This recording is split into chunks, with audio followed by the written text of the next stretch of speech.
20 yanvar Ümumxalq Üzüm Günü ilə əlaqədar Bakı Metropoliteni Qapalı Səhmdar Cəmiyyətinin iş rejimi dəyişdiriləcək. Qapalı Səhmdar Cəmiyyətindən bildirilib ki, anım tədbirlərinin keçiriləcəyi 20 yanvar, həmçinin Şəhidlər Xiyabanına yaxın ərazilərdə yerləşən İçəri Şəhər və Elmlər Akademiyası stansiyalarında xüsusi nəzarət mexanizmləri tətbiq ediləcək. Qeyri-iş günü olsa da metropoliten gücləndirilmiş iş rejimində fəaliyyət göstərəcək.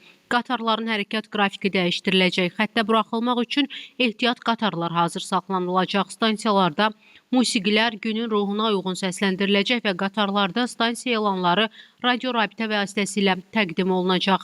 Hadisənin mərkəzində yer almış 20 yanvar stansiyası Üzüm Günü üçün xüsusi tərtibatda hazırlanacaq. Stansiyanın vestibülləri və platformasında qərənfillərdən ibarət kompozisiya qurulacaq. Metropolitenin rəhbərliyi vətənimizin azadlığı və müstəqilliyimizin bərpası uğrunda canlarını fəda etmiş şəhidlərimizi ənənəvi olaraq 20 yanvar stansiyasında yad edəcək. Saat 12:00-da bütün stansiyalarda qatarların hərəkəti dayandırılacaq və şəhidlərin əziz xatirəsi bir dəqiqəlik sükutla anılacaq.